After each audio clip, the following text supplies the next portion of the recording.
Sejam todos muito bem-vindos ao podcast Construir para Vender, um podcast onde você aprende a criar, proteger e multiplicar patrimônio através da etapa mais rentável do mercado imobiliário. E no episódio de hoje vamos aprender como captar recursos de fundos de investimento para incorporação imobiliária. Pois é, você achou que só dava para passar o chapéu aí com seu tio, né? Ou lá na Caixa, ou até no Banrisul, como o Júlio veio alguns episódios atrás aqui nos ensinar e que muitos de vocês já captaram através do Banrisul também. Pois bem, talvez você esteja ainda incorporando na pessoa física, fazendo suas primeiras casas para venda, imóveis unifamiliares. E ok, você está na primeira etapa da incorporação imobiliária, mas existe um próximo nível. Uma montanha um pouco maior, onde o sol brilha mais forte, onde não tem névoa, né? Que é onde você pode escalar na incorporação imobiliária, fazer empreendimentos multifamiliares. E aí, talvez você já esteja nesse momento, né? Fazendo edifícios, fazendo condomínio de casas. Mas aí bate naquela situação, beleza, como que eu passo o chapéu? Será que eu tenho que vender tudo na planta? Será que eu tenho que trabalhar só com o meu recurso próprio? E talvez você conheça plano empresário, apoio à produção, formas de captação de recursos com banco, mas ainda não conhece modalidades de fundos através de fundos de investimento imobiliário, captação de recursos através de fundos. E, para bem dizer a verdade, eu também tenho várias dúvidas sobre esse tema. E para isso, nós convidamos aqui a Carol Castilho, que eu vou fazer uma colinha aqui, porque o currículo é longo, tá? Tem 2 décadas de experiência nos setores financeiro e imobiliário, mas como ter 2 décadas se ela tem 32 anos de idade, né? Trabalhou em bancos, trabalhou em empresas imobiliárias, fundos de investimento, já captou mais de 1,7 bilhão em operações estruturadas com os clientes dela.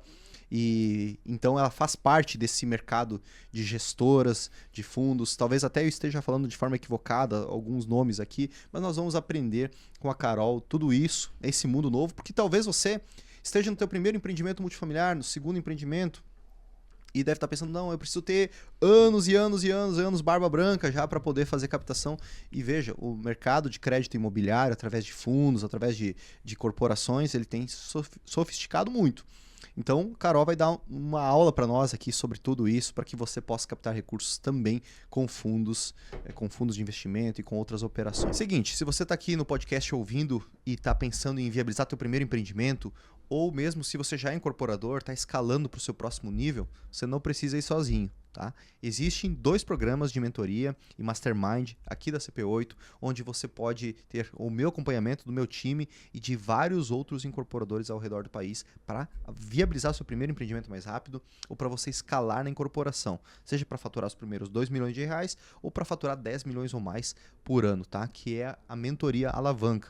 É um programa de mentoria e de mastermind, ou seja, a gente se encontra, tem encontros presenciais aqui em Balneário Camboriú e além dos encontros, além do grupo de WhatsApp, também tem um programa de mentoria, onde a gente te acompanha passo a passo, a gente pega na tua mão em cada etapa crítica da viabilização do seu primeiro empreendimento ou da estruturação da sua empresa para crescer e a gente ajuda a ajustar isso dentro da sua operação, dentro da sua organização, tá? Então, se você quer esse acompanhamento, quer como se fosse um personal trainer para viabilizar seu primeiro empreendimento ou para escalar na sua incorporadora, eu vou deixar um QR Code aqui para você e também um link na descrição para que você possa fazer sua aplicação, tá? É por aplicação porque a gente seleciona o perfil de pessoa que se adequa ao melhor programa ou mesmo que a gente consegue instruir ao longo do caminho. Então, se você tem interesse na mentoria alavanca, toca aqui nesse link que está na descrição desse vídeo ou aponte sua câmera para o QR Code, que aí a gente entra em contato, nós agendamos uma sessão estratégica para entender o seu momento. E seja bem-vinda, Carol, tudo bem? Tudo bem, nossa, obrigada pela apresentação,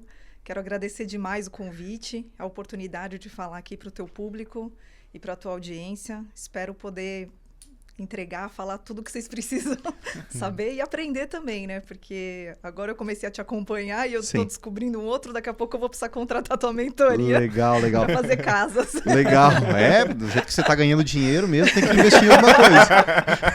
É isso aí. Coisa boa. E olha só, a Carol foi uma coisa muito, muito engraçada, assim. De vez em quando eu dou uma rolada lá nos comentários lá pra ver. Às vezes eu tô com a autoestima muito alta. Aí eu vou lá ver os haters, né? Porque daí eu fico assim, beleza. Não, brincadeiras à parte. Eu descobri a Carol no Insta, ali no meu perfil. Ela comentou alguma coisa que eu falei, pô, interessante. Fui ver quem é. E aí vi sobre fundos, sobre o portfólio dela, o que ela fazia e tal. Falei, pô, legal, hein?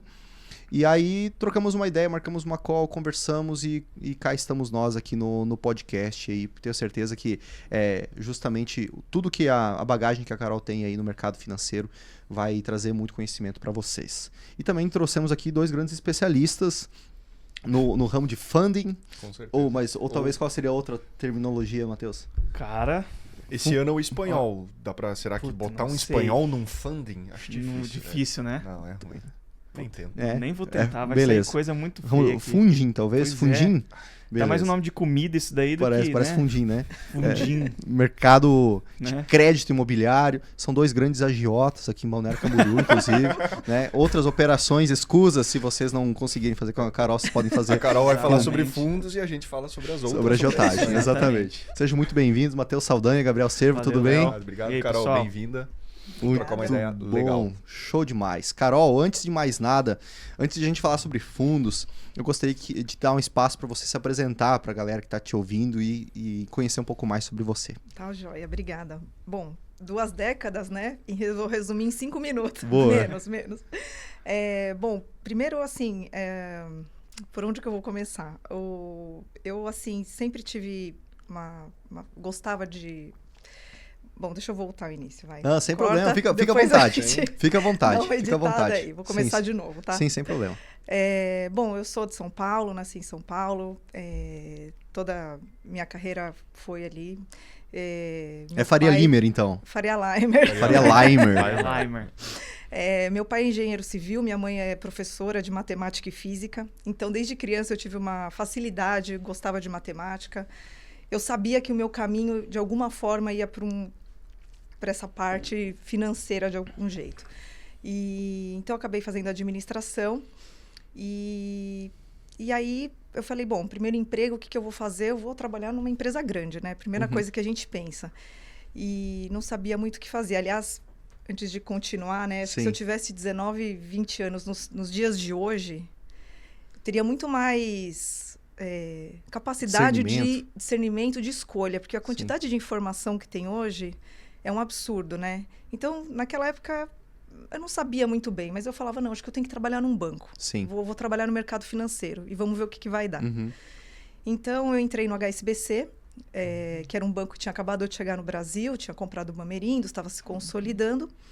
E em 2004, e aí por isso que há os 20 anos, né, de mercado imobiliário, eu tive a sorte, destino, né, da minha área, era uma área de produtos PJ, que começou a atender crédito imobiliário, fazer o tal do plano empresário. Uhum. Então, naquela época, antes do boom dos IPOs e tudo mais, eu estava ali atendendo Cyrela, Gafisa, fazendo plano empresário para empresas como Diálogo, Rovic, enfim, empresas que hoje algumas nem existem mais, né? Mas eu falei as maiores aqui.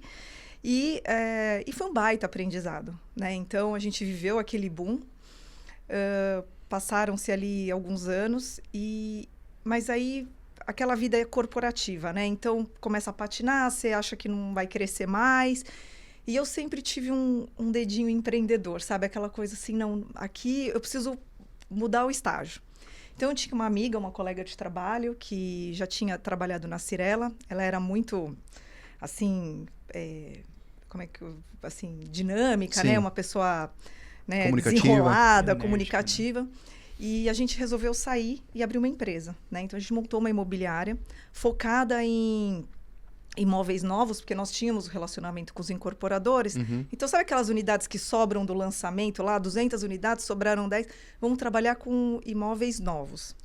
E aí, a gente percebeu que, pelo relacionamento com os incorporadores, os corretores de bairro nos procuravam para vender terreno. Então, eu comecei a aprender do plano diretor da cidade de São Paulo, CEPAC, um mundo maluco, assim, de... vamos ver o que dá para fazer, contrata escritório de arquitetura. E foi uma experiência muito legal. Nós ficamos 3 anos juntas nesse projeto. E a gente decidiu sair, porque naquele momento, a gente decidiu encerrar a empresa, porque tinha acabado a crise, né? Porque a gente saiu do banco em 2008, a gente estava ali em 2011.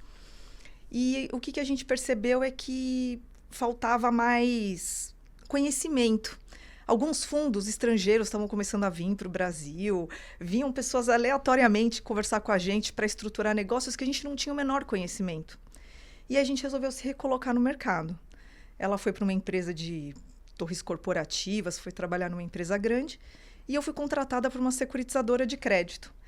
E aí, no primeiro dia, me deram um termo de securitização, é um contrato de 100 páginas para entender o que é CRI. Falei, certificado de recebível imobiliário, o que é isso? Aí você colocou no chat GPT, resuma pra mim. Não tinha chat GPT. Não tinha. Porra, 100 páginas, tá louco. E aí, e o objetivo era eu ir para ser comercial, originar incorporadoras para fazer securitização. E aí foi onde eu linkei o mercado financeiro com o de capitais. Aí eu fui entender o que era o mercado de capitais. Isso lá em 2011. E aí e foi engraçado, porque eu lembro que 2 dias depois de terem me dado os documentos de um CRI, né? Que é um calhamaço assim de documento, o meu diretor chegou e falou, e aí, Carol, tá pronta para vender? Vamos pra rua? Uou! E aí, a gente foi atrás de negócio. Então, ali foram 5 anos de securitizadora, a gente fez todo tipo de operação. Meu primeiro CRI, eu tenho orgulho de falar, foram 50 milhões. Caramba. Que foi um sale leaseback de um prédio corporativo aqui em São Paulo, que era de uma emissora de TV. Uhum. E ela tinha um contrato de 10 anos com um incorporador, e a gente securitizou esse contrato e ele levantou 50 milhões ali cash. Abrindo mão de um contrato. Então, foi minha primeira operação de CRI. Legal que na época, em 2011, o onboard era assim, né? O onboard já seja muito bem-vinda. Isso aqui é a tua cadeira. Não tinha tipo algum computador, agendinha, mochilinha, não tinha nada disso. Garrafinha, não ganhei uma garrafinha. Imagina. Eu ganhei uma redoma, aquelas de papel ainda. Sim. Né? E assim, vai pra rua prospectar. Então foi um baita aprendizado. A gente fez operação de shopping, operação de hotel. Eu analisei todo tipo de operação. E principalmente incorporação residencial, comercial e loteamento. Né? Então foi assim, um overview de tudo. Foi uma baita escola e foi muito bom. Aí, bom, estamos então ali em 17. Uhum. E na verdade, eu saí da securitizadora no começo de 16. E eu falei, nossa, olhei para trás, já são 18 anos de... Piscou? De corporativo, né? De empresa tal. Eu já tinha uma filha, falei, vou ficar em casa, que eu queria ficar grávida de novo. Uhum. E eu falei, não, agora eu vou esperar.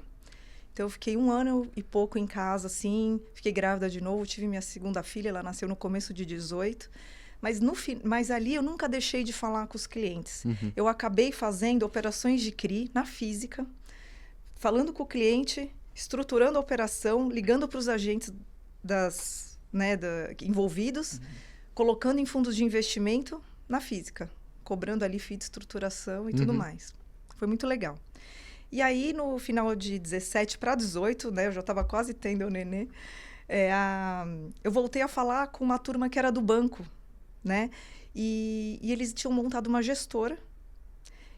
E me convidaram, falaram, olha, Carol, a gente tem uma tese imobiliária, nós temos FDICs imobiliários, mas não temos operações estruturadas. Você não quer vir e montar essa estratégia com a gente?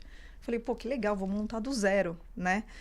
E ali começou a nossa trajetória. Então, de 18 para cá, foram, 30, 35 operações, quase 500 milhões de reais em operações, porque a gente tinha uma estratégia de tickets menores, que justamente para atender esse cliente que não consegue captar... Você vai num fundo grande hoje, ticket mínimo de operação é 20, 25 milhões. Ninguém quer fazer operação de 5, 10. Para eles não vale a pena, é muito tempo gasto com pouco retorno. Então, a gente falou, não, vamos montar uma tese até para ter uma diferenciação. Sim. Então, a gente começou com tickets pequenos e foi um baita aprendizado, porque daí eu vivi, né? Então, plano empresário. Sim. No banco. Eu vivi a securitização, que a securitizadora ela tem o papel de emissor dos títulos e ela faz uma ponte com os investidores. Tive uma parte empreendedora e depois o lado investidor. Então, agora só falta ser incorporadora mesmo. E é o próximo passo. E é hoje que nós já vamos entrar na comunidade. É hoje que tu sai convertida. Legal demais. E olha, você falou alguns termos aí, um CRI, FDIC. eu quero voltar nesses termos e também nos benefícios, nas Claro. operações de cada um desses, conforme a gente for conversando. Perfeito. Né? Antes disso, eu gostaria de entender um pouquinho mais, sim, quais operações, né, que um incorporador ele pode fazer junto a um fundo, por exemplo. Quais são as opções que ele tem hoje? Tá. Se ele quiser levantar recursos para fazer a incorporação, para realizar o empreendimento. Tá, eu vou começar com uma frase de impacto aqui, para o pessoal ficar, né? Porque, de repente, ele falou, poxa, essa conversa vai ficar meio chata. Vamos ver. Tomara que seja sair. boa essa frase, eu vou colocar no Twitter e vou dizer que fui eu que... Isso, a gente usa. Exatamente. Olha, não dou crédito. Eu vou te dizer o seguinte, eu vou quebrar todos os paradigmas aqui hoje, porque o mercado de fundos, ele é muito mais democrático e acessível do que o pessoal pensa. Quando vocês começarem a bater em fundos, vocês vão perceber assim, como eles estão abertos a terem novos entrantes, novas incorporadoras, tá? Então, assim, eu responderia a sua pergunta assim, não existe uma receita. As operações estruturadas, elas se chamam operações estruturadas porque elas são tailor-made. É uma para cada incorporador. Então, você trabalha de um jeito, o fundo, óbvio que ele tem uma política de crédito, uma visão, ele tem uma regra que ele tem que seguir, porque os investidores dele estão confiando o dinheiro deles ali para investir no seu projeto, mas a operação vai estar desenhada para conseguir acomodar o que você está trazendo e o que ele precisa entregar. Então, eu diria que assim, não existe um padrão. Existem métricas globais, é óbvio, mas que no final do dia o acesso é para todos. Porque hoje tem fundos de equity que investem direto na SPE, tem investidor de dívida, que aliás é a maioria, tá? Que você faz através do CRI, que é o certificado, que ele basicamente empacota a sua operação de dívida num título negociável. Né? E aí você tem, então, todas essas vertentes. Então, eu diria que é um mercado muito mais promissor do que a gente imagina. Legal, legal. E vamos supor um público de incorporador que o cara tem... Vou pegar até nosso caso mesmo. A gente tem faturamento na incorporadora, através de casas que são feitas via SCP. Então, a gente toda a operação está na incorporadora, a gente capta recursos via SCP, Perfeito. A gente tributa pela incorporadora, diretamente na incorporadora, não através de SPE. Beleza. Só que a gente também faz casa na pessoa física. Então, essa casa está dissociada da operação da incorporadora em si. Roda por dentro dela a gestão da obra. Mas a tributação está na pessoa física. A gente vai ter uma tributação quando a gente tem uma divisão, uma prestação de serviço pela incorporadora pela participação nos lucros lá. Então, a gente estrutura dessa maneira. Legal. E a gente ensina os nossos alunos, nossos mentorados, a fazerem dessa maneira no começo da incorporação. Porque... falar pro cara assim que nunca incorporou, faça um prédio já de começo. Não. Ele tem que sentir o mercado de incorporação, ele tem que fazer uma casa, até porque o recurso na pessoa física é extremamente atrativo, vale a pena ele fazer. Tem mentorados nossos que eles faturam mais de 20 milhões por ano. Até semana passada, poucos dias, teve um aluno da comunidade também que ele está nessa fase, justamente com casas apenas. Legal, mas todos sabem, e a gente ensina eles, que para escala na incorporação, ele vai ter que começar a empilhar uma casinha em cima da outra. Ele vai ter que fazer um multifamiliar. Na escala da incorporação de edifícios, seja comerciais, mas principalmente residenciais. Legal. Nessa transição, quais seriam as opções que ele tem? Poxa, vamos supor que ele já permutou um empreendimento, um terreno, que ele já está com registro de incorporação, ele já está na fase de lançamento. Colocar que ele está na fase de lançamento. Ele não vendeu nenhuma unidade ainda. Vamos supor dessa maneira. E aí a gente pode criar um segundo cenário com... vendeu tudo no lançamento. E ele já tem todas as vendas feitas, né? São 2 caminhos para ele ir para um fundo. E como que ele bateria na porta de um fundo, ou quais opções que um fundo poderia acolher ele para essa operação, para esse empreendimento que ele está iniciando? Perfeito. Antes disso, até vou voltar um pouquinho. Eu acho claro. Que o teu cliente aqui, quando ele evoluir um pouquinho, ele vai chegar nesse estágio que ele precisa abrir o mercado, né? Ele vai perceber que o Family and Friends, né? Os investidores... Foolish. 3Fs, né? É verdade. Essa eu não conhecia. Não? Ele vai ele vai ver que ele não é suficiente. Né? Ele vai querer lançar um empreendimento maior, e aí aqueles valores que ele conseguia de Family and Friends, ele já não é suficiente. Não suporta mais, porque né? vai faltar o caixa. Sim. E aí uma coisa que eu falo muito é assim, você se preparar para acessar esse mercado, ele é inteligente. É você aprender a trabalhar com o dinheiro dos outros. Perfeito. É você pensar de uma forma diversificada.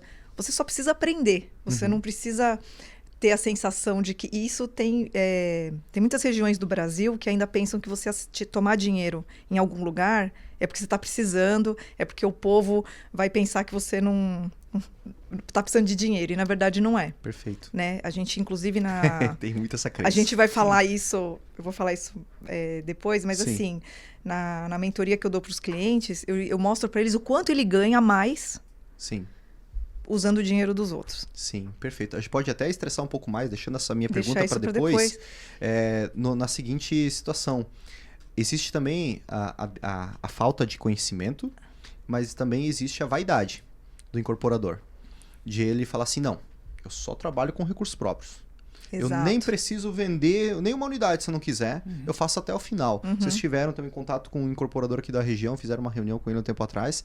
E gostaram também, porque, claro, é uma escolha, às vezes, da pessoa, do perfil da pessoa. Pô, não quero escalar na incorporação, não quero tomar risco, quero fazer os meus prédios aqui, faturar os meus milhões, sossegado, sem dever nada para ninguém. É um perfil. Mas se o cara ele tá querendo escalar na incorporação, não é inteligente ele não se alavancar com recursos estrategicamente falando, né?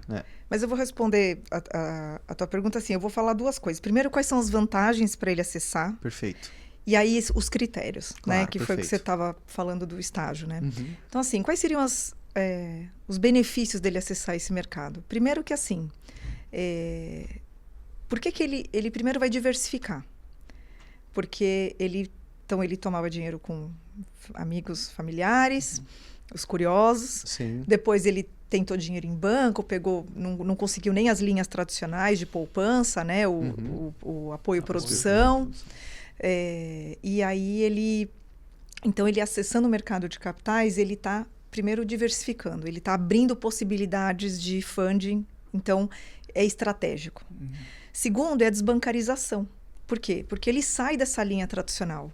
É o mercado aberto, é o mercado livre. Basta ter um investidor interessado em aportar no teu projeto, acabou. É um funding infinito. Sim.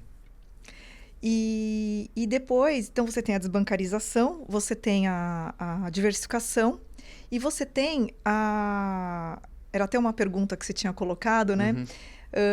Ele consegue fazer, dependendo da estrutura, ele consegue vender uma carteira de recebíveis e tirar, inclusive, essa dívida do balanço patrimonial. Então, para empresas maiores que precisam desalavancar dívida, a securitização é um tipo de estrutura que permite ele vender os recebíveis performados, já com a BITSE ou TVO e tal, e aí ele consegue colocar o dinheiro no caixa e eliminar qualquer tipo de coobrigação do passivo dele, e assim ele faz uma operação off-balance, que a gente chama, né? Então, esse é uma outra vantagem. Daí, a gente vai para os critérios. Certo. Né? O que seriam esses critérios? Então, assim, de uma forma global, o ideal é que o cliente tenha essa SCP, tenha os investidores dele para fazer aquele comecinho, Sim. lance e tenha um percentual de obras e um percentual de vendas. Esse é o padrãozão. Aí você vai falar, nossa, parece igual ao do banco. Mas o que muda? Que a operação do banco é aquela de prateleira. É uma operação engessada. Aqui não. A gente vai entender o que tinha na tua operação, como você vendeu, quem é o teu cliente, o que tinha no seu contrato que a gente precisa, né, entender, ajustar e tal. O seu estágio de obra está 20%, será que não é melhor chegar em 30%? Olha, teu projeto é muito bom, vamos começar do 15%? Hoje tem fundo investindo a partir de 0 de obra, que é uma coisa que, se você pensar, há 5 anos atrás, não ia falar nem 10, é algo impensável. Né? Você ter uma dívida que o cara topa entrar com 0 de obra. Então, eu vejo de algumas formas isso aí, o que está acontecendo. Primeiro, uma competitividade, né? Eles precisam se diferenciar. Da mesma forma que vocês foram para um nicho de um ticket menor de captação de incorporadores, de 5 milhões, 10 milhões, quando que os fundos não olhavam para isso. Da mesma forma agora, como que o fundo está tendo cada vez mais recursos, a taxa Selic está alta, está diminuindo, perdão. Eles vão ter que ir para o mercado imobiliário, né? O crédito imobiliário é uma forma segura dos fundos investir o patrimônio dos seus investidores, e eles precisam sofisticar a operação deles, porque se eles entrar para o mercado imobiliário também, tem que ser 20% de obra, tantos percentual de venda, eles só são mais um na prateleira de muitos. Exato. Então tem esse ponto, diferenciação, né? Pela própria competição, e quem se beneficia é o consumidor, que nesse caso é o incorporador, né? E tem o segundo ponto, que é inteligência de dados, né? Cada vez mais dados. Eles não estão... Antes, ele tem dados sobre o histórico desse incorporador, ele tem dados sobre a performance de vendas, eventualmente, de outros empreendimentos, daquela região, da forma como foi feito o parcelamento do imóvel.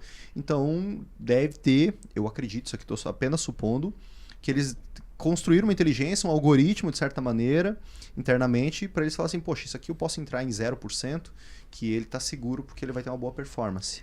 Olha, eu vou te dizer que mais ou menos. Viu? Os fundos, assim, eles têm uma inteligência, obviamente, para selecionar as operações, mas o tradicional, visitar o projeto, olhar no olho do empreendedor e ver se ele vai conseguir entregar, ainda conta muito. Não existe, assim, um grande algoritmo para isso, para selecionar as operações. O Viric da vida, né? E aí, eu esqueci de falar um ponto importante. Claro. Você sabe outra vantagem do cliente acessar? Porque o mercado ele é acessível. Então, por exemplo, além de você ter o produto de prateleira do banco, ele não... os mercados de fundos aceitam o cliente que está incorporando pela primeira, segunda vez. Óbvio que ele quer um tipo de experiência, ele quer um histórico. Mas o histórico pode ter sido teu trabalhando como funcionário de uma outra empresa. Não necessariamente você tem que ser o incorporador. Por quê? Se você não tiver... Vamos supor que então você não tem. Eu sou só incorporador e eu nunca construí uma casa. Então você busca parceria. Mas ainda você vai conseguir, se você tiver um bom projeto, se você tiver... pelo menos estruturado a empresa com pilares assim básicos, que também é o que eu passo, para o pessoal se preparar. Então, assim, a gente já fez captação. Eu fiz captação de 60 milhões para cliente que estava empreendendo o primeiro projeto. Entendeu? Porque era uma história muito boa. Era um projeto muito de sucesso, de venda, era muito óbvio. Então, eu acho que é por aí. E até sobre ainda nessa questão dos critérios, você tinha comentado sobre operações pequenas, né? Tipo 10, 15 milhões, até o Léo no exemplo falou de 5 milhões, por exemplo. Hoje tem essa barreira pro fundo? A gente, no caso, na empresa que você tinha comentado, né? Que estava atuando, tinha uma operação mínima, 5 milhões, 10 milhões, tinha esse piso para entrada? Não tinha. A gente deixava bem flexível, a partir de pelo menos 2, 3 milhões, mas a gente aceitava realmente tickets menores. E sim, os fundos grandes, eles têm um critério de, pelo menos, olhar operações a partir de 20. Então, só para dar uma contextualizada, você tem um empreendimento com VGV de 50. Se você pensar que o custo de obra vai ser em torno de 20, 25, e a gente vai financiar, pondo ali na continha de padaria, os 80%, a gente está falando de uma operação de 16, 18 milhões, mais ou menos.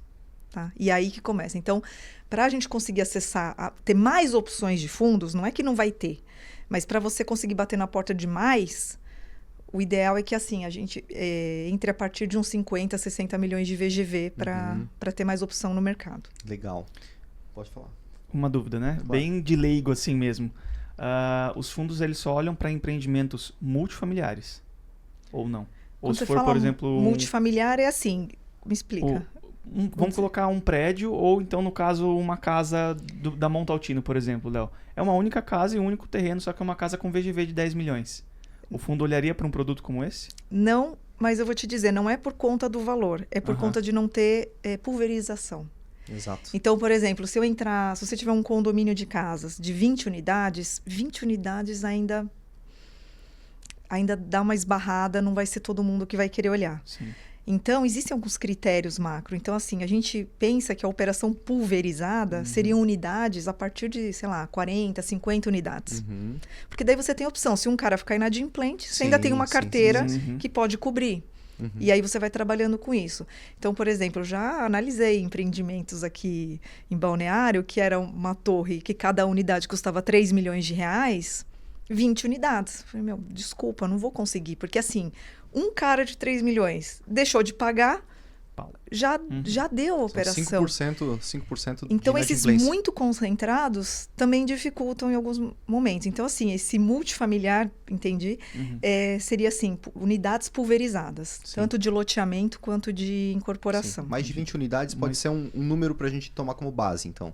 Seria o mínimo. Sim, assim. o mínimo aceitável. Mínimo do mínimo, Legal. E aí, beleza. Os pré-requisitos que a gente estava falando, só para a gente condensar todos eles aqui, o pré-requisito é um produto incorporado. Um produto incorporado. Perfeito. Que já tem RI, que já esteja Certo. lançado. Quer dizer, que já tenha demonstrado a venda. E por que a venda? Porque eu quero a venda pela venda? Não. Porque a gente quer entender se o incorporador fez a lição de casa dele. Sim. Ele estudou, ele sabe quem é o cliente dele, ele sabe para quem que ele está vendendo, ele fez política de crédito. Então, o ter vendido não é uma coisa assim que a gente olhou e falou, tá 30% vendido. Porque se você vendeu 30% em 1 ano e meio, o seu projeto já está micado. Então, não é em qualquer momento que você... Claro. Então, a gente tem que entender isso. Então, por isso que o legal é de ver vendas. Então, você tem um pouco de obra Certo. para demonstrar capacidade financeira, capacidade de execução, qualidade construtiva, respeito ao cronograma, ao orçamento. Então, várias... Incorporadores seniors aí já com papel e caneta na mão, porque já fez o checklist ali. Sim. Que são nada mais são do que boas práticas também, inclusive, boas de mercado. Boas práticas de mercado. Sim. Então, eu diria, principalmente, um projeto bem vendido, isso eu falei num outro podcast que eu gravei, o projeto bem vendido, às vezes, bem vendido e bem estruturado, supera a falta de experiência do incorporador, porque ele pode ter uma construtora de histórico para fazer a obra para ele. Sim. Total. E aí a gente vai precisar só focar na parte da governança, na parte de cobrança, boletagem. Você sabe que lá na gestora, né, nas empresas que eu trabalhei, a gente fala que a área de cobrança de uma incorporadora é a cozinha. Sim. Se a cozinha está limpa e organizada, aquela construtora tem chance. Os maiores problemas que a gente viu em empresas que entraram em RJ ou que quebraram em algum momento, né, foi problema na cozinha. Foi não conhecer o cliente, foi não saber se está cobrando, se entrou na conta, informalidade, erro na hora de fazer a gestão daquele cliente. Sim. É ali que normalmente foram assim, os maiores cases de problema das incorporadoras. Então, a gente fala que a cozinha delas é essa parte de cobrança e do cliente. Sim. Vamos falar um pouquinho mais sobre isso. Vamos falar um pouquinho mais porque isso aí é a base para o cara ter acesso a um fundo.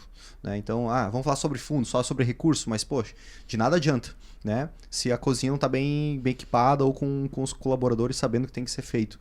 E eu acredito que começa, me corrija se eu estiver errado, na própria venda desse produto, uma análise de crédito, né? desse futuro cliente que vai vir, né? Sim. E aí, o que acontece? Normalmente, você tem uma holding, vocês estavam falando de holding aqui, eu estava ouvindo que atrás saiu o advogado das holdings. Mas é isso, a holding às vezes é uma casca ainda. Sim. Ela é uma empresa que não tem ainda um volume. Por isso que tudo está em cima do projeto. Entendeu? Você vai bater no banco, o cara quer o teu histórico, ele quer o seu dinheiro aplicado lá, ele quer um monte de coisa. O fundo não, ele vai te conhecer agora e sua operação daqui 40 dias está dinheiro liberado. Sim. Então, você ter esses pilares bem estabelecidos, ele te dá acesso. É a coisa mais inteligente que ele pode fazer. Sim. E quais pilares são assim? Então, eu diria assim, vamos resumir, Isso. de uma forma global. Então, um histórico. De alguma forma ele tem que estar bem estruturado. Então, se ele não é o cara que, sei lá, que tem dinheiro, que vai dar uma boa coobrigação, ele precisa ter uma boa construtora, a não ser que você seja um bom construtor e que já tenha provado isso, ou trabalhando em outras empresas, ou com a tua própria incorporadora. Depois, novos projetos. Existe um negócio que a gente chama de risco de continuidade. Se você está lançando um único projeto, qual que é a chance de você pegar, vender tudo, receber na sua conta física e fugir para Miami?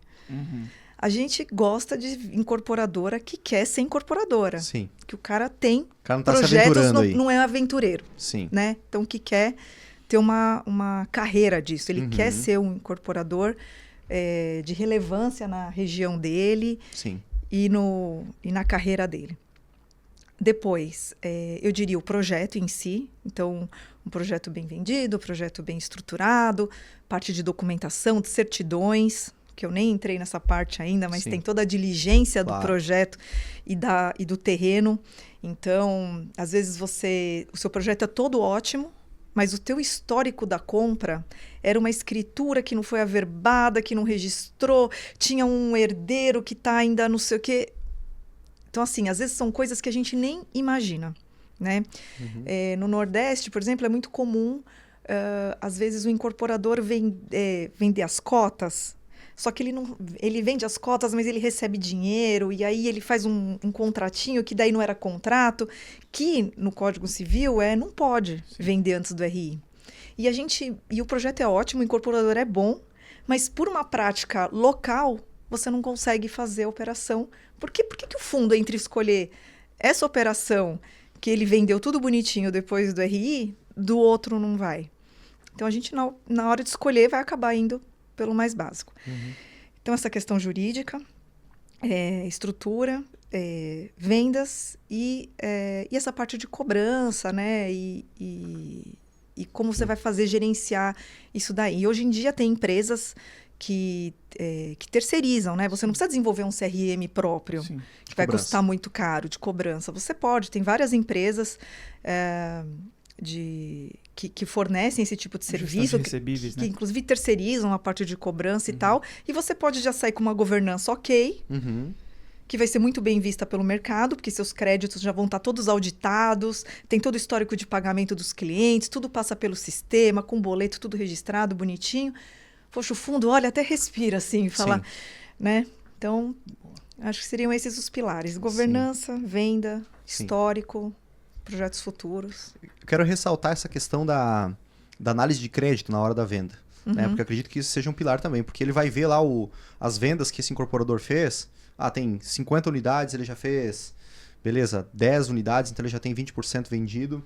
Tá, mas quem que são esses 10 clientes aqui? Quem são? Quem que são? Eles, né? Eles têm comprovação de renda? Eles têm condições de honrar as parcelas, os balões semestrais, a quitação da chave, um financiamento? Porque às vezes são pessoas que não têm a condição, né? Que não passaria num banco, não passaria em qualquer lugar. O cara, eu não vou assumir essa bucha, porque a perspectiva, a probabilidade de eu tomar uma inadimplência desse pessoal é grande. A pessoa acaba comprando com a incorporadora justamente para isso, né? Vou comprar na planta, parcelamento direto com a incorporadora, porque eu não preciso passar pelo crivo do banco agora, né? Às vezes é um profissional autônomo, informal e tudo, que até fatura bem tudo, só que não tem não tem o lastro, né? Nossa, é muito pertinente essa pergunta. Eu tinha faltado de falar sobre isso, porque é exatamente isso, né? A vantagem de você comprar um empreendimento na planta é esse. Primeiro que não tem taxa de juros, você paga só a correção do INCC ou do CUB. Só que quando você chegar ali na época do repasse, você tem que ter quitado 25%, 30% do imóvel para conseguir fazer o financiamento, né? Lá no passado era muito comum, e ainda tem algumas regiões que trabalham com a tal da venda direta. É possível, e os fundos gostam de comprar carteira, tá? Os fundos, em geral, são compradores de carteira. Sim. É que o cliente não aguenta, porque uma coisa é ele financiar a TR lá na Caixa Econômica, né? no Bradesco e tal, financia 240, 300 meses, pagando uma taxa mais TR que não significa nada.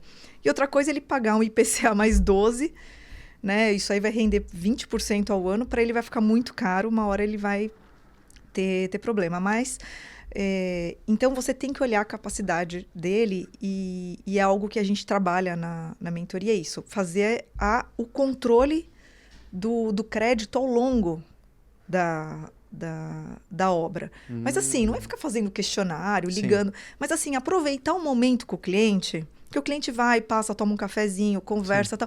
Ai, como é que tá? E a tua esposa trabalhando, tal.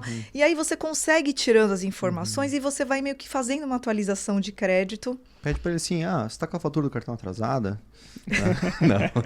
Me passa o CPF. Então eu falo... Cada 3 meses pede o limite do cara. Não, mas eles tiram Serasa. Algumas incorporadoras tiram Serasa Sim, trimestral sim, dos clientes só para dar aquela... Claro, é importante. Aquela checada. Porque senão, no final, o fundo não vai ser repago pela operação. Ele demora mais para pôr o retorno dele no bolso. Prejudica, né? Prejudica bastante. Então, a gente já negou a operação, por exemplo, que o cliente quis fazer.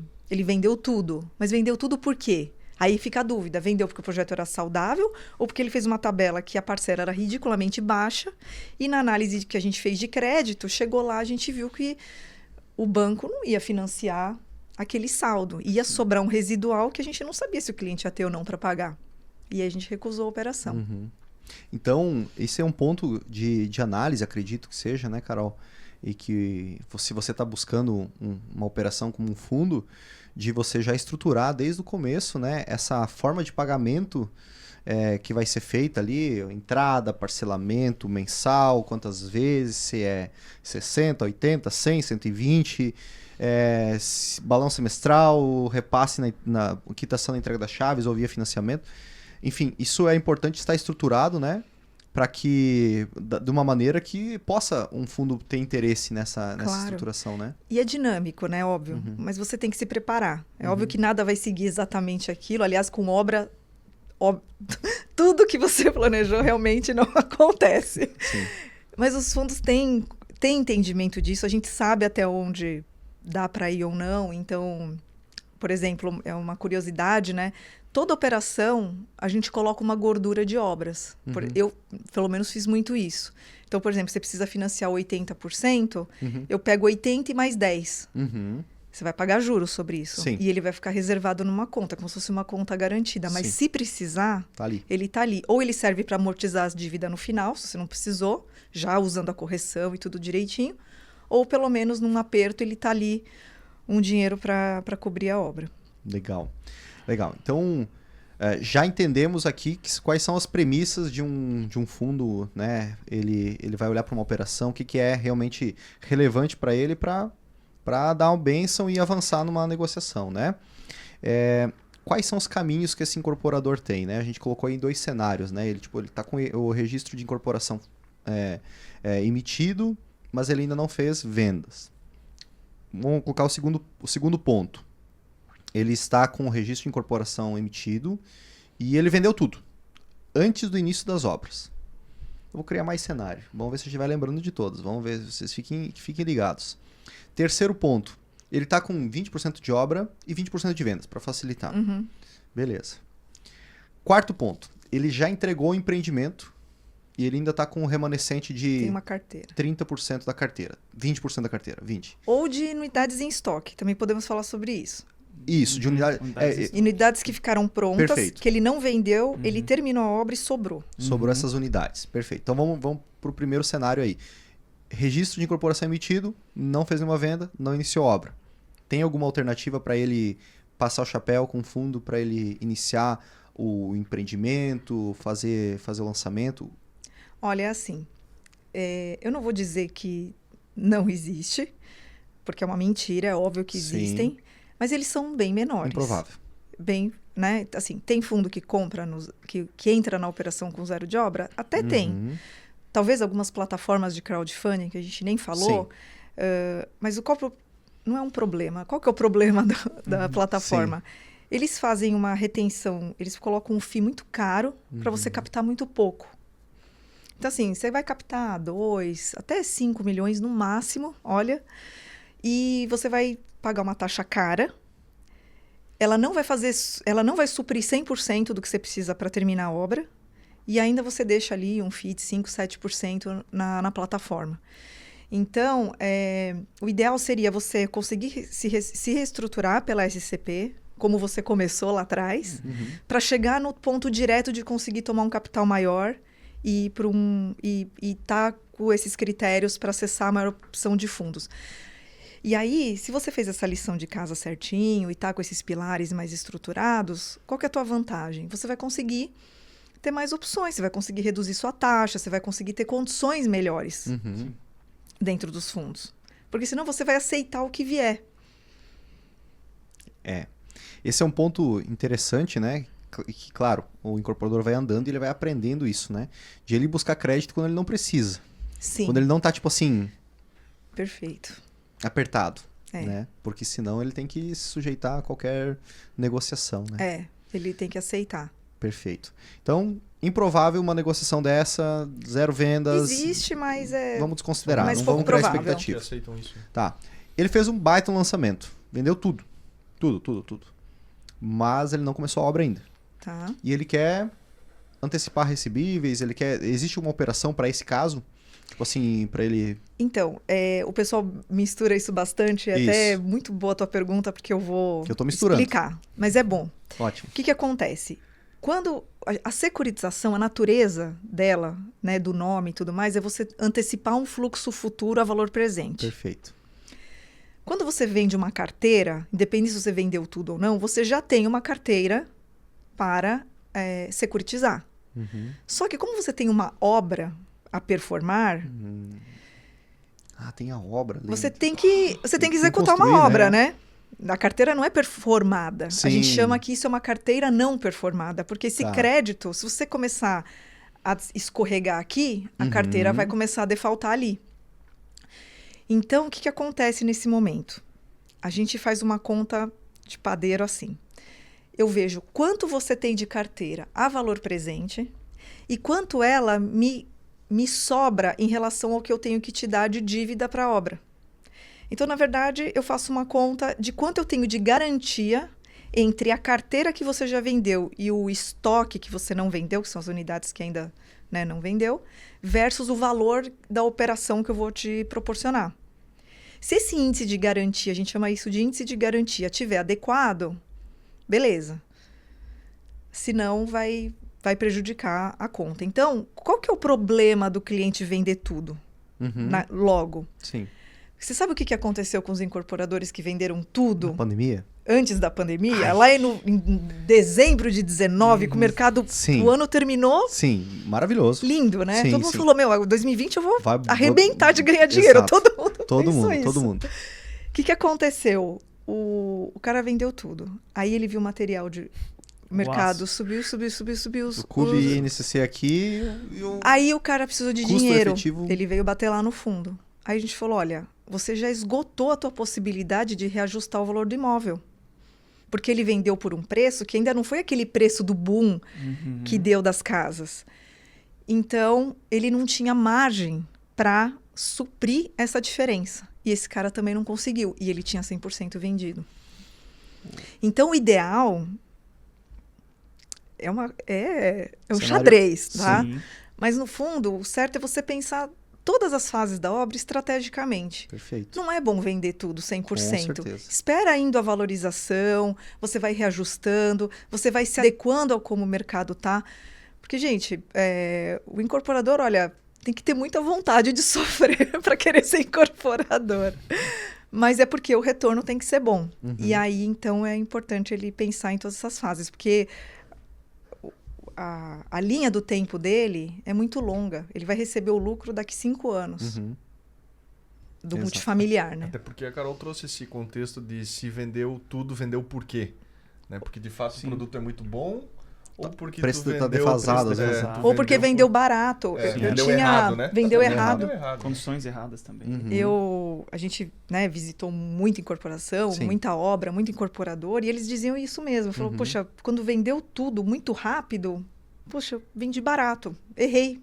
Sim. Pô, o cara fica arrependido. Sim. Ou seja, ele é o primeiro, né? Segundo... Que dorzinha de cotovelo, quero chegar nessa fase. Dorzinha de cotovelo, é um arrependimento. Por isso que você vê uma tabela de incorporadora geralmente com unidades, tipo, no lançamento, vendido.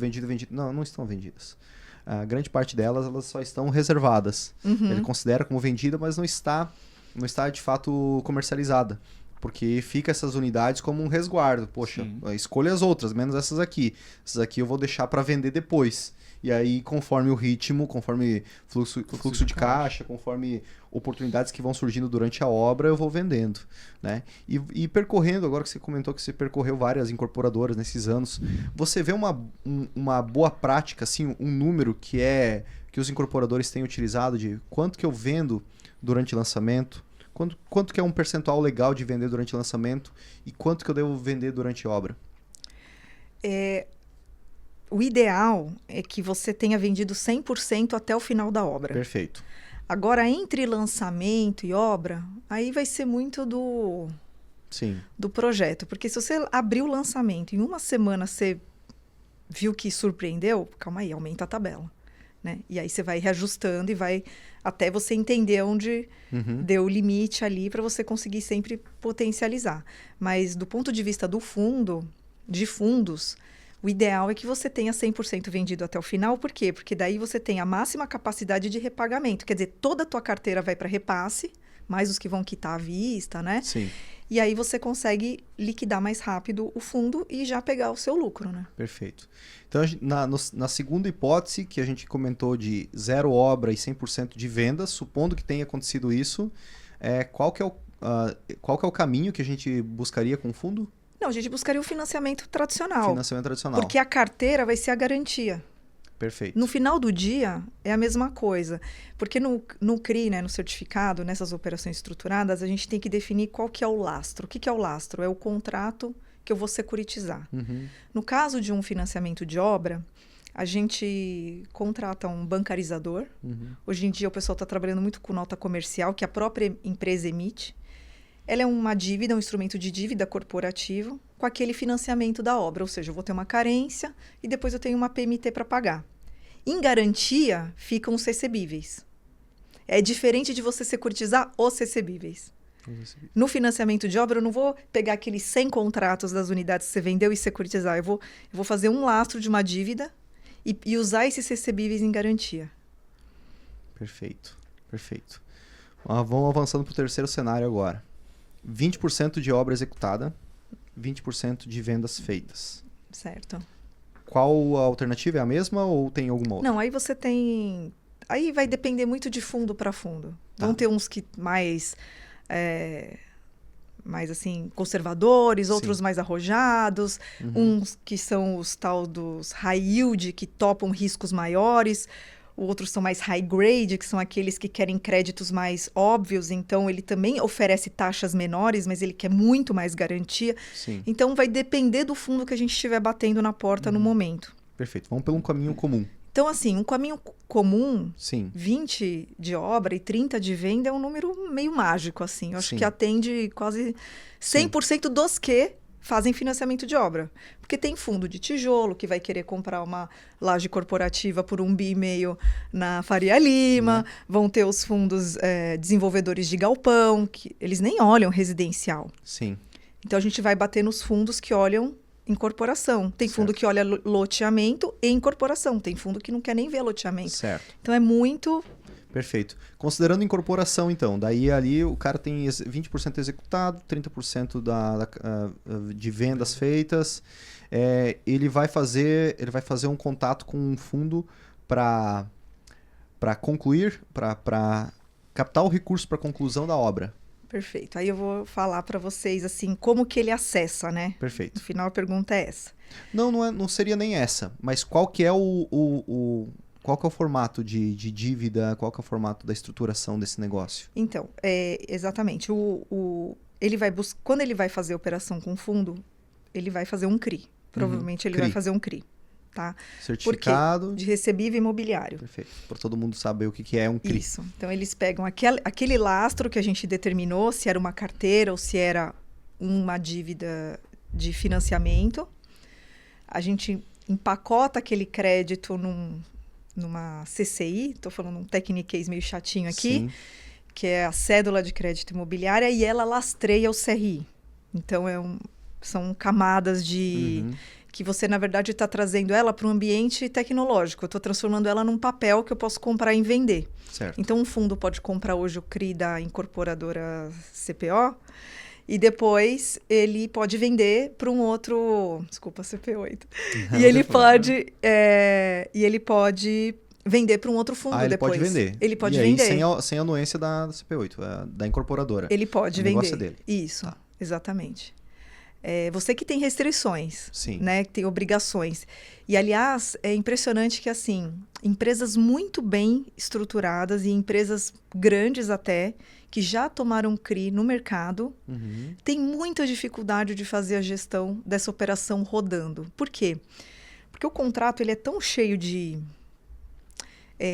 não é pejorativo, tá? Não é um contrato assim, leonino, fui enganado, entre Sim. linhas. Não é isso. Mas ele é muito detalhado. Uhum. E aí o cara entra na operação e fala, puta, isso aqui eu não sabia, isso aqui eu não sabia. Mas é porque ela era isso e ele não foi bem assessorado. Uhum. Então, o ideal, o cliente que precisa captar, existem os players de mercado. Uhum. Então, existem bancos de investimento, existem casas de originação, existem agentes autônomos, existem as securitizadoras, que é a própria emissora. Todos esses conseguem, de certa forma, fazer uma ponte com esses fundos e fazer uma leitura. Né? Então, por exemplo, no meu histórico, assim, eu tenho uma experiência de 15 anos falando com fundos de investimento. E hoje, assim, começo do ano agora que eles conseguiram captar, que o mercado está dando essa sinalizada, eles mandando o WhatsApp, Carol, tem operação? Carol, tem operação? Uhum. E aí tá a dor do incorporador. Só lá na gestora, nos últimos 3 anos, eu analisei cerca de 500 operações para fazer 20. O pipe aí é... Isso porque a gente não tinha uma tradição de operação estruturada. Imagina os fundos, que são fundos só imobiliários, que só trabalham tal. Eles devem analisar. Então, onde está o gap? Tá. Na preparação. Na preparação. O cara tem que enfeitar a noiva pro casamento, né? Mas não é um enfeitar não no é enfeitar. sentido de... Sim. Mas é isso. Tem que preparar, né? Tem que preparar. Tem que preparar bem a E empresa para isso, né? E ele saber o que ele... E é uma preparação que vai mais de ano antes, né? Porque, poxa, a governança, o mínimo de governança, o mínimo de operação. Quanto antes ele conseguir começar, Exato. melhor. É por isso, Carol, que a gente ensina desde o começo do Método Domus. O Método Domus ele começou exatamente assim, lá dentro da comunidade. Ensinando o cara a abrir a PJ. Desde o começo. Mas eu só vou fazer uma casa por vez. Não interessa. Um dia você vai querer crescer. Um dia você vai querer prospectar banco. Seja por um relacionamento com fornecedores, seja por construção de marca, seja por relacionamento com banco, seja por futuro um fundo de investimento para ir para o multifamiliar. Você já começa a criar boas práticas dentro da empresa desde o começo. E sim, o dia a dia do incorporador não é fácil, ele precisa controlar fluxo de caixa. Depois de anos, a empresa se estabiliza ou se organiza para que, poxa, cada SPE vai ter a sua própria contabilidade, não vai ter comunicação entre elas, beleza. Perfeito. Mas no começo da jornada, a vida real não é essa e tá tudo bem. Se a pessoa é responsável, né, ela vai conseguir organizar fazendo dessa maneira.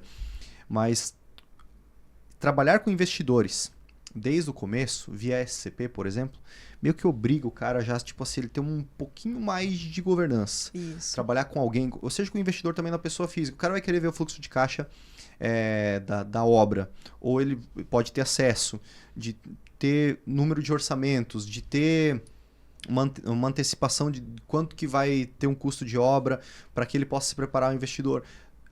Coisa que não teria quando é só a pessoa. Quando é só ele com o recurso dele, é o meu recurso, não preciso me preparar. É tipo assim, vai receber visita de domingo, né?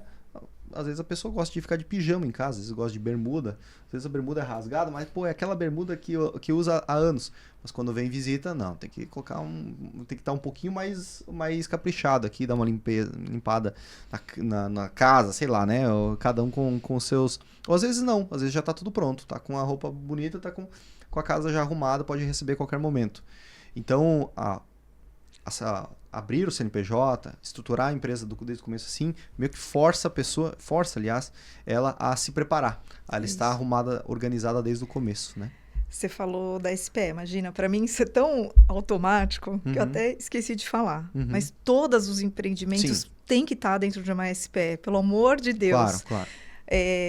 A gente, para você ter uma ideia dessas tantas operações que a gente analisou, é isso, a operação chega sem SPE, não, mas tem patrimônio de afetação.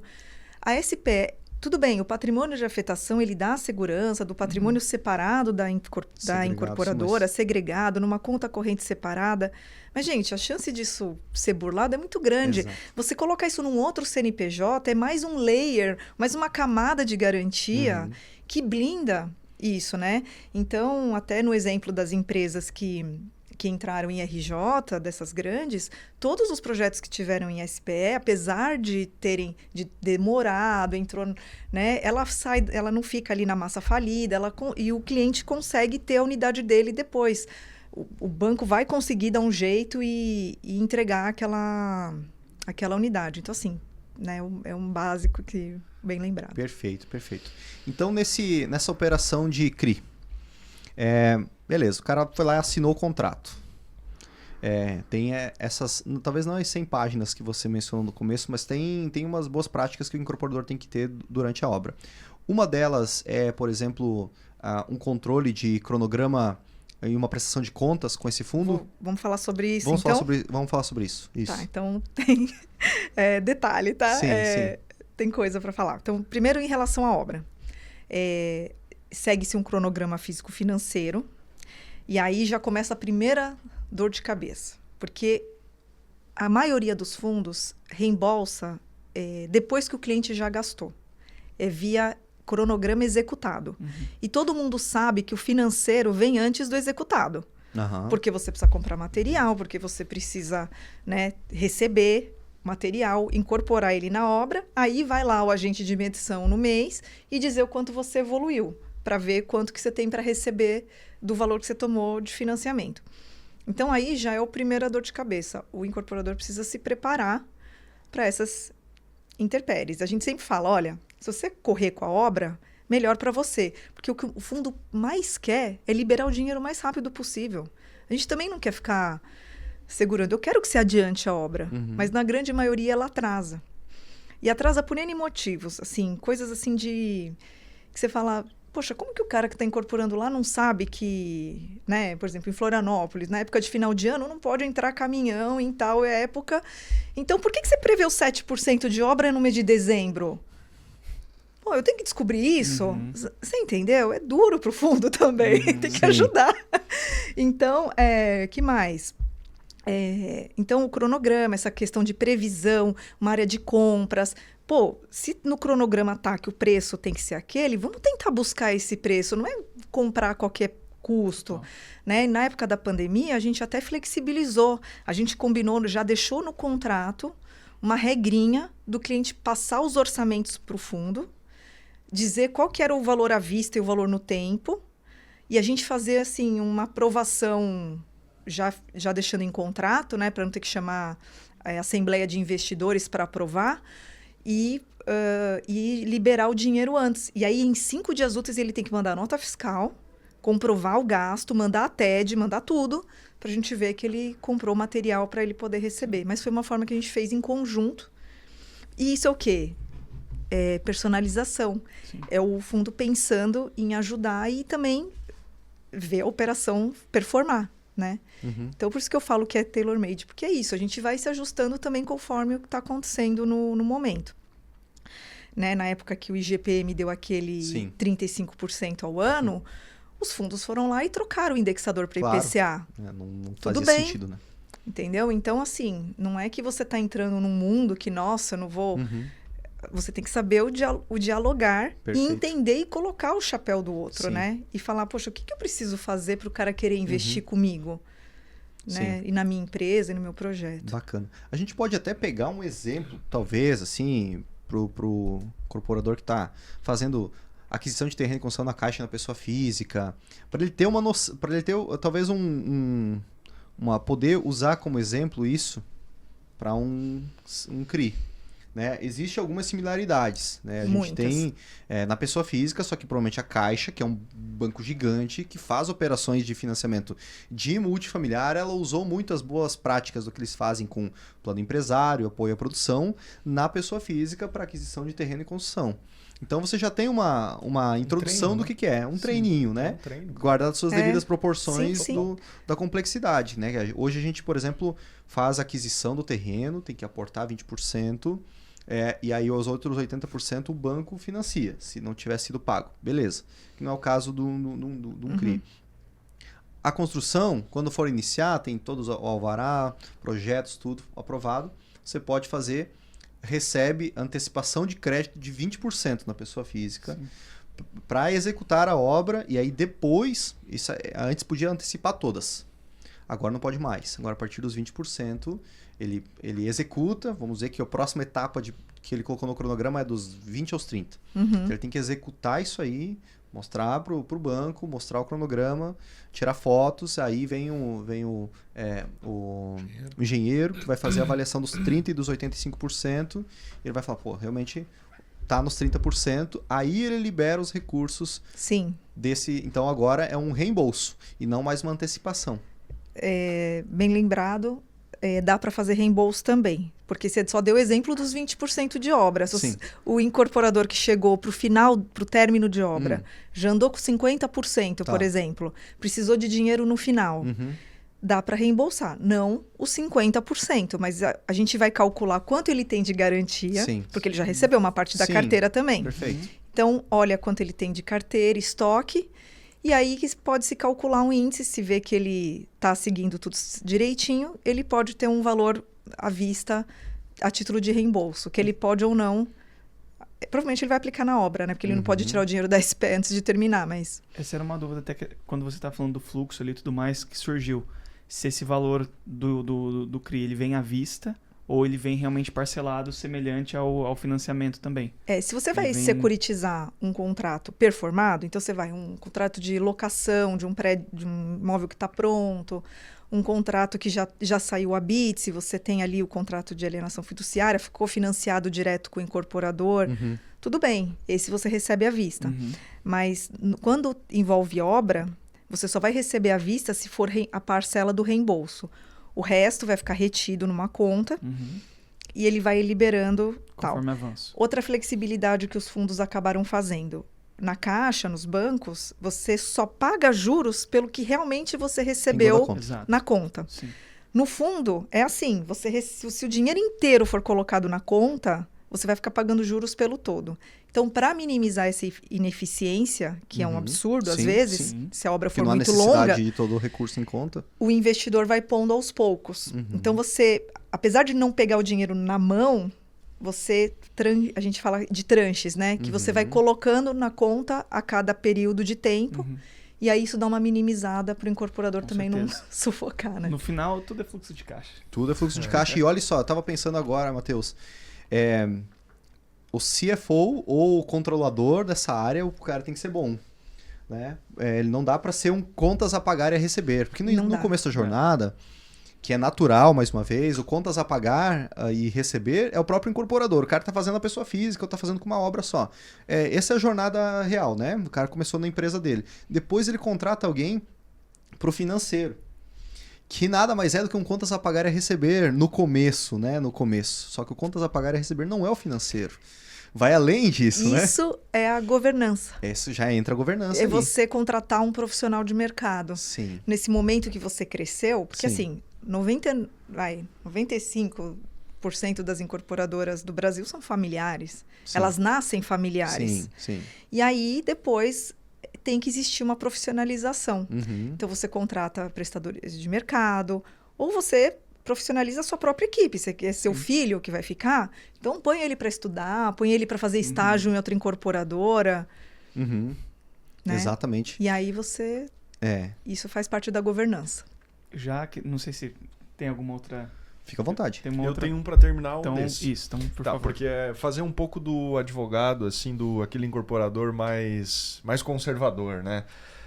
Porque tu comentou, Carol, que, por exemplo, semelhante ao que acontece no banco, que é um treino quando você está fazendo um financiamento pessoa física, que tem a auditoria do banco para ver, e aí, mensalmente para reembolsar e assim por diante. Quando a gente está tratando de um fundo, por exemplo, em palavras não tão polidas, o quanto o fundo fica em cima ali? A gente sabe que ele vai controlar esse fluxo de caixa e tudo mais, mas existem outros níveis de controle que o fundo fica observando ali o incorporador para ver como é que está sendo a operação dele? Fica. Né? Tem bastante, eu vou complementar então. Então a gente só falou da obra, né? Sim. Então, acompanhamento mensal, tem um agente de Mensal. medição. E aí a gente vai controlando a obra. Aí tem a parte das certidões. Porque é o seguinte, lá na frente ele vai precisar tirar o ABITSE. Uhum. Quando a gente fez a due diligence na largada, né, auditoria jurídica, né, pro pessoal e tal, não ficar usando a linguagem variada, você tirou todas as certidões. Então, você viu a certidão do terreno, do incorporador e tudo mais, né, da receita e tal. A cada tempo, ele tem que mandar isso atualizado e negativo, de preferência, né? Ou se positivo com efeito de negativo. Qual que é o acordo, o que está negociado ali. Por quê? Porque isso é um acompanhamento de que eu estou olhando para o futuro e eu estou vendo que o projeto vai sair. Sim. Se ele tem dívida do IPTU, se ele não está pagando depois que ele fechou a operação, se ele não está arcando com as outras despesas, o banco não vai querer repassar a carteira, ele não vai ter dificuldade para tirar uma licença, sei lá, do bombeiro, né, as licenças ali de INSS, as coisas que precisam para ele tirar o ABITSE da obra. Então, existe esse acompanhamento de certidões, existe um acompanhamento do direcionamento do dinheiro da obra. Porque apesar da medição, dentro do CRI tem uma figura lá, que é o tal do agente fiduciário, que é uma instituição que fica ali para defender os interesses do investidor. Ele pede que a cada 6 meses o incorporador mande a comprovação, a destinação do recurso lá. Então, por mais que você tenha evoluído com a obra, a cada 6 meses ele tem que ter uma organização de mandar todas as notas fiscais das compras, o que ele pagou, comprovante da TED, tudo certinho. Por quê?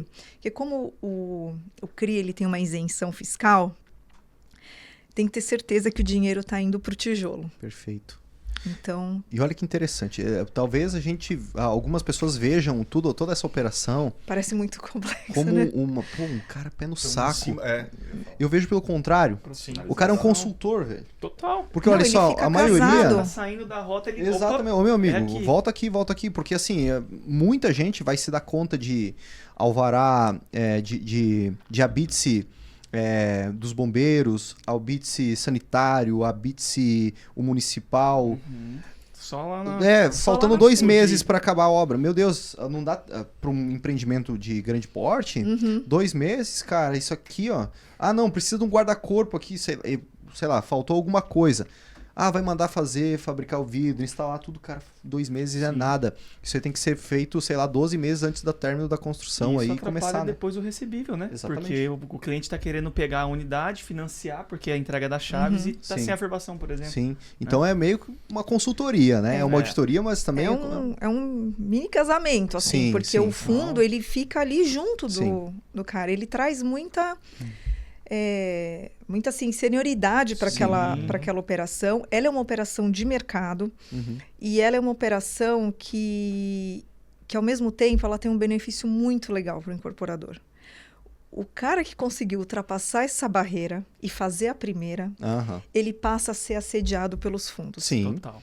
Porque, gente, qual que é a dor? É esses 500 para 20 que a gente estava falando. Exatamente. Encontrar esses 20... O cara não tem essa estrutura. Porque dos 20 que chegam lá na frente bonitinho, não são os 20, né? Não, tipo nega assim, a operação o dia inteiro.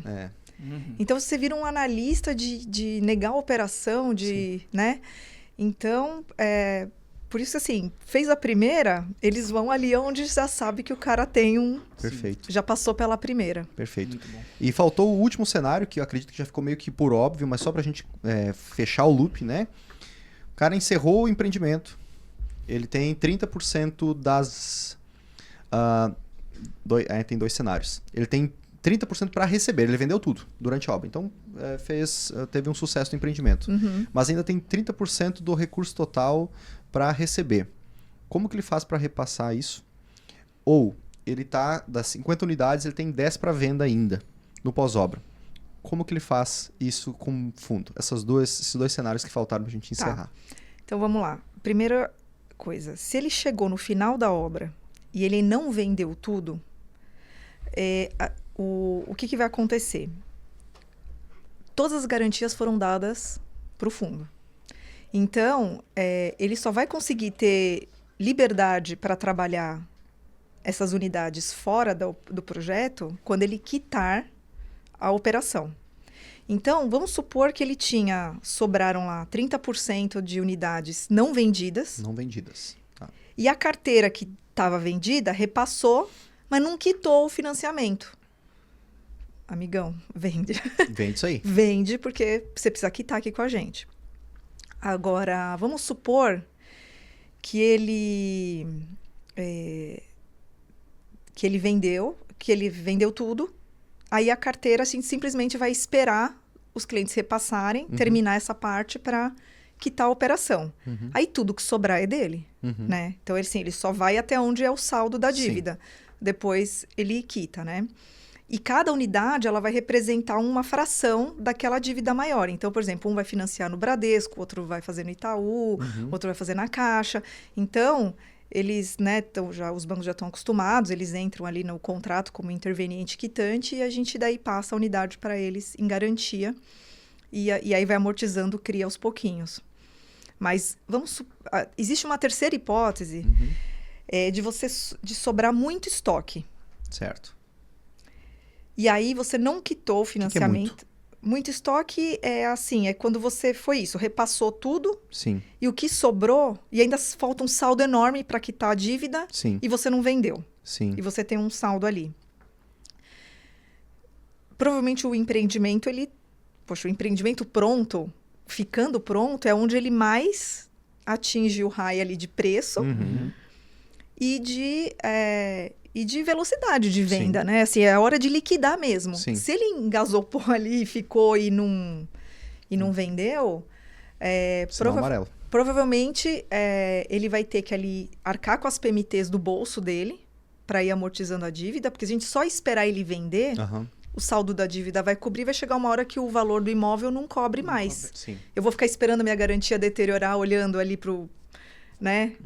Eu tô vendo que a cobra tá vindo me picar e eu não vou, né? Então não dá. Então eu preciso tomar uma atitude. E aí então a gente pensa, né? Assim, de verdade, eu nunca vivi essa situação assim tão dramática de não ter unidade e tal. Ou o cliente vai pagando as PMTs, fizemos uma boa análise de crédito e tudo mais. E de novo, o empreendimento ele tinha que ter um sucesso em alguma forma, né? Você fez a leitura de quem era teu cliente e tal, mas seria o pior. O que dá para fazer, se você tiver um fundo, depois achar nessa situação um fundo muito audacioso, daria para fazer uma operação de venda do estoque, que seria ele pegar um fundo de investimento, pegar todas aquelas unidades prontas que não tem um promitente comprador, vender com baita desconto e com o valor disso quitar a dívida do CRI. Entendeu? Então, sei lá, um fundo meio que oportunista de comprar, mas aí o cara já perdeu a margem, já foi tudo embora. Sim, ele tá querendo não, é só se livrar mesmo para não ter problema maior. Essa é um ponto novo? O meu seria, pode... Tá. Só para ver se de um fundo comprar. Enfim, meu irmão mora em São Paulo, o prédio do lado foi comprado todo por um fundo no lançamento. Essa é uma estratégia que, por exemplo, é uma parceria que já tinha se fechado antes com um fundo ou algo do tipo? Ou, enfim, é o fundo mesmo lá no lançamento que vai lá e... Então, existem... Claro que é uma região, enfim... boa, valorizada e tal. Mas... Existem os fundos de desenvolvimento. Né? Porque tem três tipos de fundos de investimento. O fundo de investimento para incorporação, que é esse tipo que eu falei, que é um fundo de papel. porque é um fundo que compra o CRI, então é o papel. Uhum. Tudo que for dívida, e aí pode ser residencial, comercial, shopping, o que for, mas se for papel, são os fundos de papel. Uhum. Tem o fundo de tijolo, que provavelmente é esse, que é um fundo proprietário que gosta de comprar o ativo. Então, o fundo compra o imóvel. Uhum. E ele compra para alocar. Uhum. Então, ele constrói ou contrata uma construtora, ele compra o terreno, ele incorpora, ele aluga, fica pagando rentabilidade para os cotistas dos aluguéis que ele conseguir. Às vezes, ele já tem o locatário garantido. E no final ele vende esse prédio muito mais valorizado e tudo mais.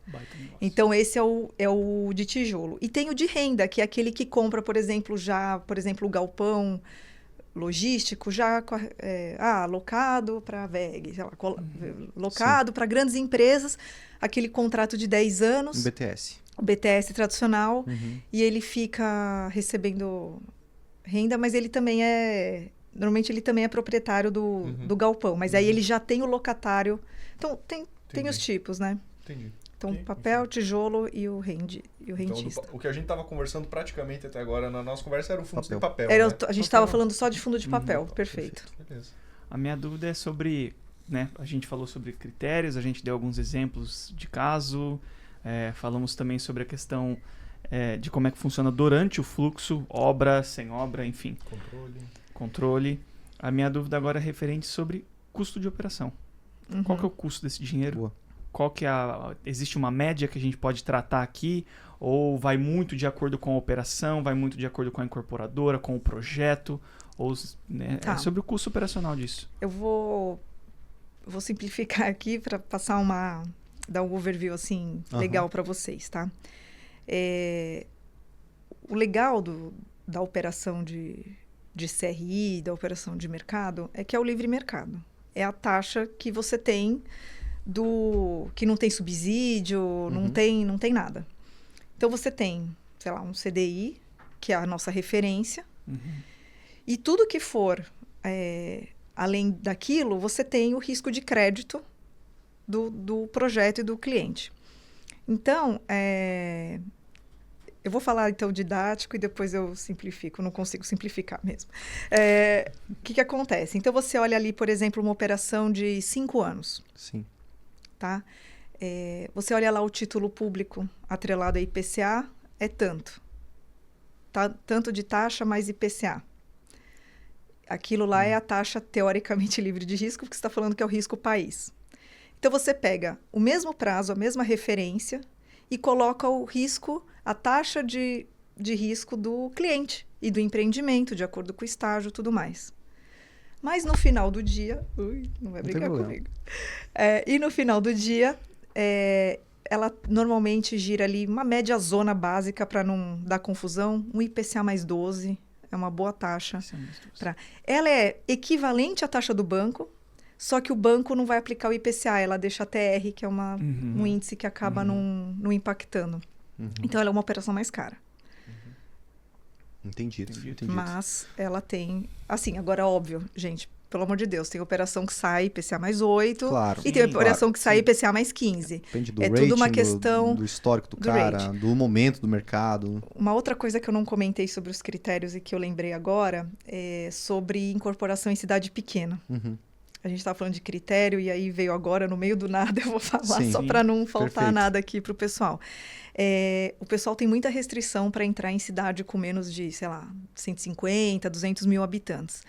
Por quê? Por uma questão de assim, poxa, você vai lançar é que não é, eu estou falando de loteamento também, mas assim, poxa, um loteamento de 600 lotes num 50 mil habitantes, como é que é isso, né? Então, tem muito fundo que já tem uma restrição de cara, não olho.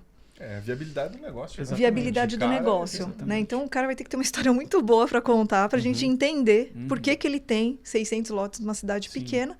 Porque, assim, normalmente é o vetor de crescimento, às vezes está numa região metropolitana, indústria chegando. Então, assim, tem história para tudo, né? Sim. Como diz Mas... a pujança, né? Tá. Pujança. Claro. Mas isso tudo envolve nesse índice de rating. E na minha metodologia aqui, a gente trabalha muito isso, a gente consegue ponderar. Então, tempo de histórico da incorporadora, se é uma cidade pequena, quantas unidades, então se é pulverizado, se são 500 unidades, quanto que está vendido, quanto que... Então, a gente consegue ir numa matriz de risco, vamos dizer Isso assim. é um algoritmozinho, né? No final é um algoritmo. Mas claro, é meio manual. Mas é a planilha do Excel. O algoritmo não é necessariamente um aplicativo, né? Uma coisa... Isso é um fatores tem razão. de contribuição ali para chegar num número no final assim, ó, bom... Lá só dá a cor, vermelho, amarelo, verde. Exatamente. Tem razão. A gente no final tem um algoritmo. Boa. Viu? Dá pra você falar assim, não, eu tenho um algoritmo. Eu vou te ensinar o algoritmo e tal. Era minha código. Montar uma planilha para o incorporador. Olha, se você preencher esses requisitos aqui, você vai saber se vai conseguir o CRI. Boa. E já se encaminhando pro final, Carol, se esse incorporador ele cumprir esses pré-requisitos, ou ele, assim, vê que há uma possibilidade de ele captar recursos com fundos nessas estratégias, qual que é o caminho para ele ter acesso a isso? Ele vai falar com a Caixa, ele vai falar com o gerente do banco, vai falar com... qual que é o caminho para que ele possa... O mais eficiente, de acordo com toda a tua experiência, para que ele atinja a pessoa certa ou a empresa certa? Perfeito. Eu vou falar geral e depois eu vou vender meu peixe. Faz teu pitch daí.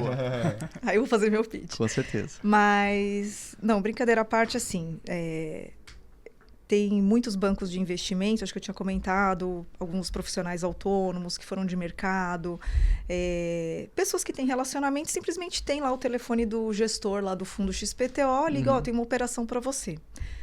E então a própria securitizadora também consegue fazer essa ponte, ela estrutura a operação, tudo bem. Só que, de novo, o cliente chega como ele está. Eu acho que o grande negócio aqui, a dor que eu percebi desses incorporadores, e aí, assim, eu tive clientes que contrataram grandes bancos de investimento e depois vieram para mim depois falar, Carol, pelo amor de Deus, eu não tive assessoria nenhuma, eu não sei o que eu assinei nesse nível. O que eu faço, né?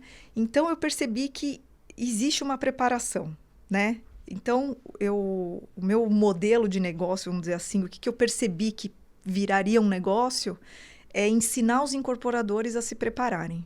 Depois, se ele não quiser me contratar para buscar o fundo, que eu obviamente poderia buscar, porque tenho todo esse relacionamento, aí ele pode procurar quem ele quiser. Mas ele precisa se preparar, porque senão a chance dele receber uma porta na cara é muito grande, pela experiência que eu tive analisando as operações e tendo essa experiência, né, esse histórico e tal. Perfeito. E como que se o incorporador quer ter uma análise mais aprofundada ou ter mais conhecimento sobre isso, como que ele faz para te encontrar? Eu tenho o meu Instagram, né? Então é o @carolina.castilho_, porque tem 1 milhão de Carolinas Castilho no mercado. Sim. Então eu tive que deixar o mais simples possível, mas aparece lá a captação de recursos. Eu tenho um lema que é ligando o canteiro de obras a Faria Lima. Faria Lima de uma forma geral, porque é óbvio que tem centros financeiros no Rio de Janeiro, em outros lugares. Claro. Mas é um lema assim do tipo, é isso, é canteiro de obras da Faria Lima, né? Destravar essa conexão, trazer uma linguagem simples, acessível e o cliente se sentir confiante, né? Preparado, sentar na mesa e sentir que ele está falando de igual para igual, ou ele desmistificar que ele vai ser... enfim, poxa, esse povo da Faria Lima que vem aqui todo de gravata e não, né? E eu não... E normalmente os incorporadores são pessoas simples e sonhadoras e fazedoras e não têm paciência. Então, assim, fazer meio que essa interlocução, deixar eles preparados. Na minha mentoria, eu também ensino eles a avaliar a operação de uma forma bem prática e financeira para ver se ele pode aceitar aquela operação. É a 12, é a 15, é a 8? Por quê? Quanto que você está dando de garantia para o fundo? Quanto que... Então, assim, ele realmente vai chegar preparado. Aí ele pode falar com quem ele quiser, porque ele vai provavelmente ter acesso. Maravilha, então, Carol. Bom. Ótima conversa, foi assim, tanto para nós aqui, quanto acredito que para todo mundo que estiver ouvindo, ficou muito mais claro sobre fundos, sobre modalidades de captação de recursos, e tenho certeza aí que desmistificou na cabeça das pessoas a crença de que precisava ser uma grande incorporadora para ter acesso ao crédito imobiliário através de fundos e fazer esse relacionamento. Então, super te agradeço aí a sua vinda, né, a ter aceito o convite, vindo de São Paulo para cá, para participar desse podcast, e tenho certeza que o pessoal vai te procurar aí para ter mais informações sobre fundos e sobre esse conteúdo como um todo. E com certeza a gente vamos nos encontrar ainda, fica aqui o convite já para você participar do nosso evento da mentoria Alavanca, a Sênior, que é já específico para incorporadores que já estão escalando na incorporação. Esses já têm estrutura ou já estão se estruturando para ter acesso a fundos, a empreendimentos multifamiliares. Perfeito. Então, tenho certeza que vai ser um prazer te receber lá também. Perfeito. Eu que agradeço a oportunidade, assim, trazer um pouco, né, essa cabeça. Eu ainda tenho muito que aprender, quero muito ouvir o que os teus incorporadores têm para dizer, e se eu ajudei de alguma forma, eu fico muito, muito feliz. Obrigada. Maravilha. E se você não tiver condições de procurar a Carol aí, fundos e tudo mais, tem 2 agiotas aqui, especialistas em crédito imobiliário aí. Eles não matam, eles só arrancam o dedinho. Minha Vida com o Gabriel, alto padrão comigo. Boa. Mas a gente setorizou, né? Exatamente. Especialidade. A gente tá criando uma governança. Maravilha. Muito obrigado, pessoal. Valeu. Tchau, tchau. Valeu. Tchau, tchau.